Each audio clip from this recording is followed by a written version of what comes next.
Hello everybody. I want to talk about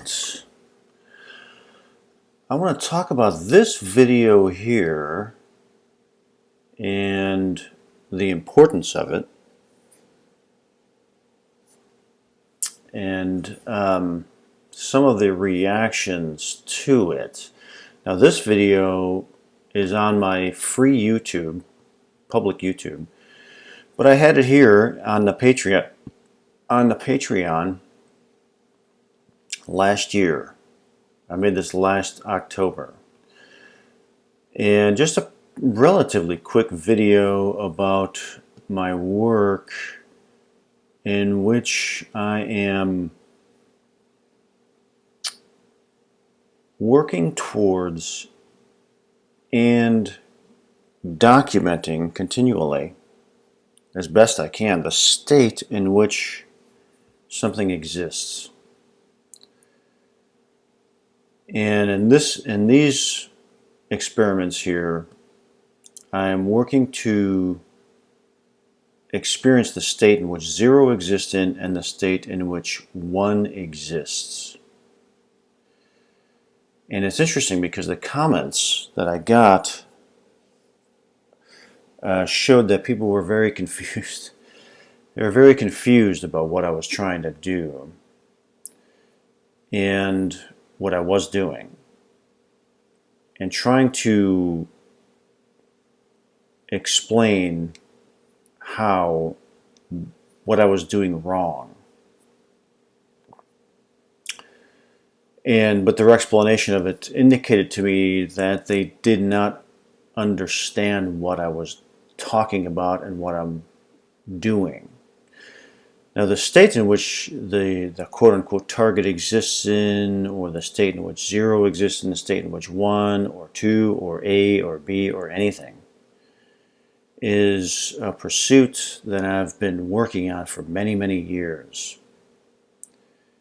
And it fits into my trademark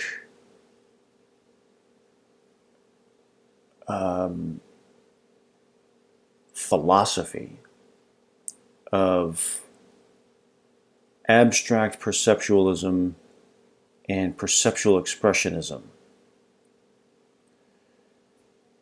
And the thing that was confusing people the most is that they were under the impression, some of them, that I'm trying to remote view zero and I'm trying to remote view one, and so I have to intellectualize the difference between the two to understand the two, or I should try some kind of a binary ARV, associative remote viewing setup, and all these types of things, which again, it indicated to me that I did not explain myself well enough, or they just don't understand what I'm talking about. In that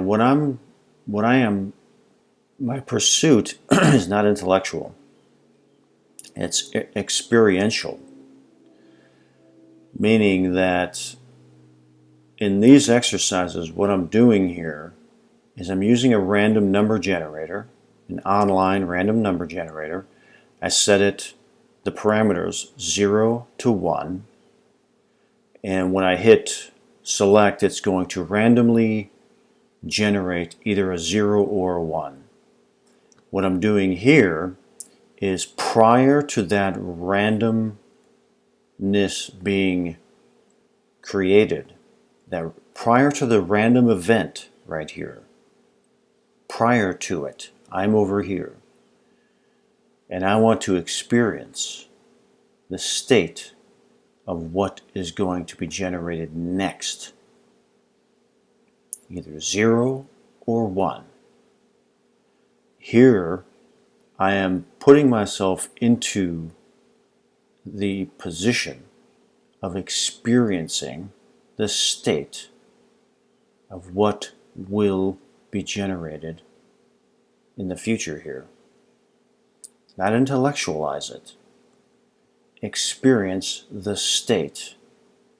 It'll have a specific type it will produce within me a specific experience of its state. And once it is fully experienced and repeated, then I will begin an internal understanding, an internal recognition of that state, either what is labeled as 0 or what is labeled as 1. And these are the labels, and the symbols are just labels. They're little boxes that state has been put into with our language system. But the state that it exists in is vast. It's vast. And it can be experienced.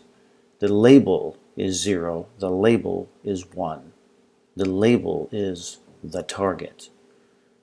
Which, if the target is a location of something, then it is a range of time and space.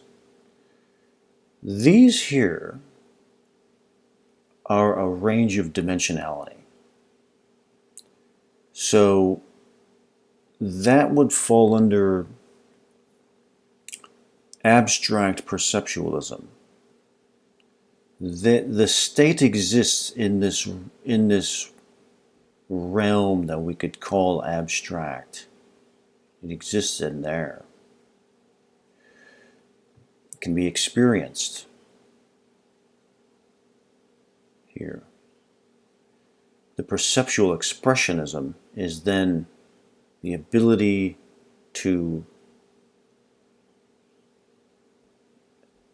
describe the experience, to work it through the 5 senses, verbally and tactily, and express that perception, that abstract. Those are the two. Those are the two. Yeah, I wanted to. This is a big deal here. This is a big part of my work right here. It's a big part of my work. The ongoing obsession. And so I hope you find that interesting. Hopefully they cleared it up. I posted it because I posted it here on the Patreon last year. Got very few people actually looked at it. And so I went live with it a couple of days ago. Got a couple of hundred hits here. But this element of my work, I want to make sure that the way that I'm documenting it is clear. So, hope you found that interesting. Many more to come.